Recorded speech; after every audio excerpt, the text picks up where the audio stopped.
Chapter 11. "I have been thinking," said Msimango as they were sitting in the train that would take them back to Sophia Town, "that it is time for you to rest for a while." Khumalo looked at him. "How can I rest?" he said.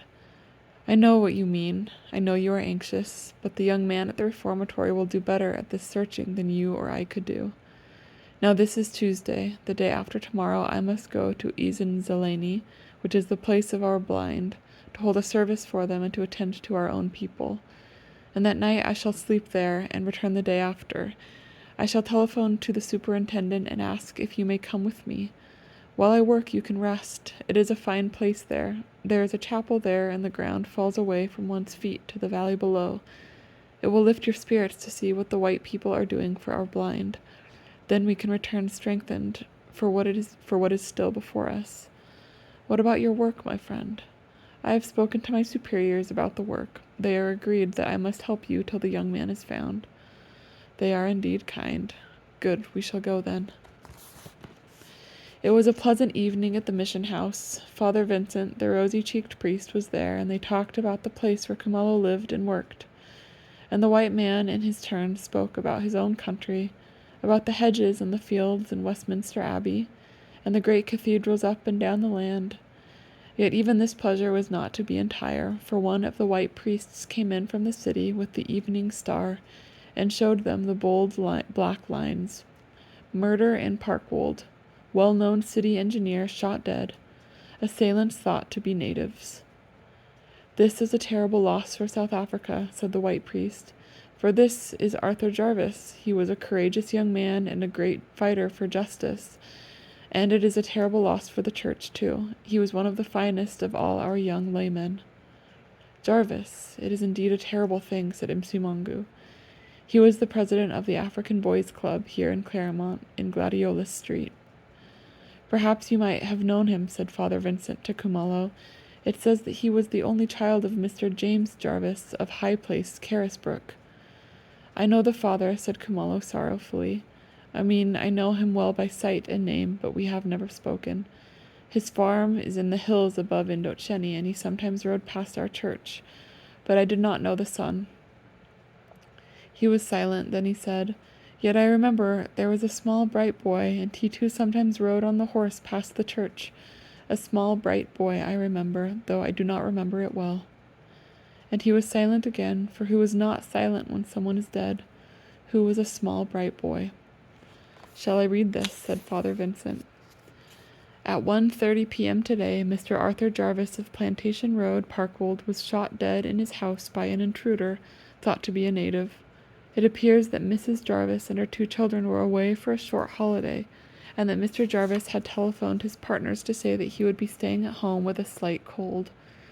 It would seem that a native, probably with 2 accomplices, entered by the kitchen, thinking no doubt that there would be no one in the house. The native servant in the kitchen was knocked unconscious, and it would appear that Mr. Jarvis heard the disturbance and came down to investigate. He was shot dead at short range in the passageway leading from the stairs into the kitchen. There were no signs of any struggle. 3 native youths were seen lounging in Plantation Road shortly before the tragedy occurred, and a strong force of detectives was immediately sent to the scene. Exhaustive inquiries are being made, and the plantations on Parkwold Ridge are being combed. The native servant, Richard Mpiering, is lying unconscious in the non-European hospital, and it is hoped that when he regains consciousness, he will be able to furnish the police with important information. His condition is serious, however. The sound of the shot was heard by a neighbor, Mr. Michael Clark, who investigated promptly and made this tragic discovery. The police were on the scene within a few minutes. On the table by the bed of the murdered man was found an unfinished manuscript on "The Truth About Native Crime," and it would appear that he was engaged in writing it when he got up to go to his death. The bowl of a pipe on the table was found still to be warm. Mr. Jarvis leaves a widow, a 9-year-old son, and a 5-year-old daughter. He was the only son of Mr. James Jarvis of High Place Farm, Carisbrook, Natal, a partner in the city engineering firm of Davis, Vanderwalt and Jarvis. The dead man was well known for his interest in social problems and for his efforts for the welfare of the non-European sections of the community. There is not much talking now. A silence falls upon them all. This is no time to talk of hedges and fields or the beauties of any country. Sadness and fear and hate, how they well up in the heart and mind whenever one opens the pages of these messengers of doom. Cry for the broken tribe, for the law and the custom that is gone. Aye, and cry aloud for the man who is dead, for the woman and children bereaved. Cry, the beloved country, these things are not yet at an end. The sun pours down on the earth, on the lovely land that man cannot enjoy. He knows only the fear of his heart. Khumalo rose. I shall go to my room, he said. Good night to you all. I shall walk with you, my friend.